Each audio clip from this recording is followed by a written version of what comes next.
Frightfest. Thank you very much. Happy to be here. Would you like to introduce yourself to everyone? Yes, my name's David Gregory from Severin Films. I directed 2 documentaries in the festival this year, Master of Dark Shadows and Blood and Flesh, the real life and ghastly death of Al Adamson. Wow, where to start? I tell you what, tell us about Blood and Flesh first. Blood and Flesh is about a director called Al Adamson who made about 30 feature films between the early 60s and the late 70s. Right. And they were all low budget with some incredible people in front of and behind the camera who he would take out to the desert, whip off these incredible low budget movies, pack the drive-in screens, and then often make another one.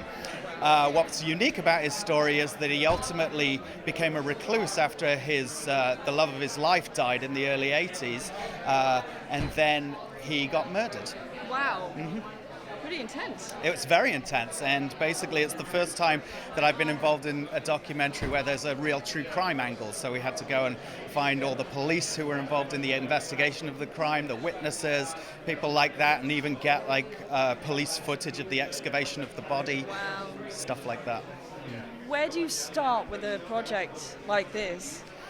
In this case, it started with one interview, which wasn't going to be a feature film, but he gave kind of the whole overview of Al's career and life, and I thought there's enough people who are still alive, I think, because a lot of them had left the industry, so we had to do a lot of detective work over 3.5 years to find these people, and the more people you interview, the more you realize that you've got something that needs to be its own feature film. Yeah, it sounds incredible. Are you happy with the result?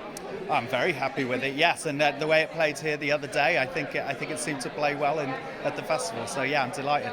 Is this your first year at Frightfest?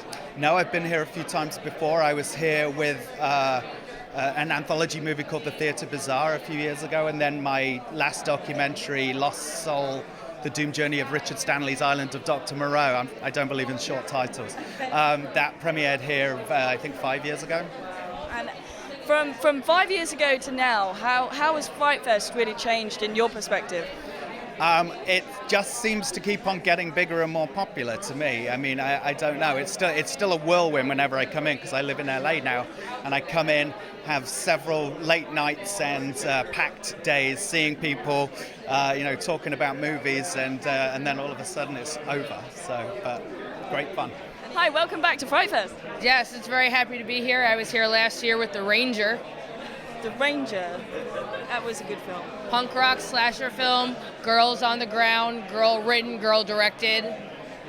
Jen Wexler's other film is here. She produced for Larry Depraved, which I saw in New York City. I'm super obsessed with his take on the Frankenstein monster. This woman is awesome. So you're here for Blood and Flesh, is that right? I'm actually here for 2 things. I'm here for Blood and Flesh, and they're playing the proof of concept for this folk horror Irish film called Inside, which we had. So it's a special sneak peek. So Fantasia Film Fest, which of course would be a sister film fest out in the world, they do these great markets. And I had an opportunity to present a film, a proof of concept for Inside that director Elise Solomon put together. And it's about trauma, it's folk horror, it takes place in the Aran Islands in Ireland. And we put it together, and when I was walking around at Cannes, drinking too much coffee, Paul comes up to me. It really shocked the baristas. It's like, how much cappuccino can this one girl drink?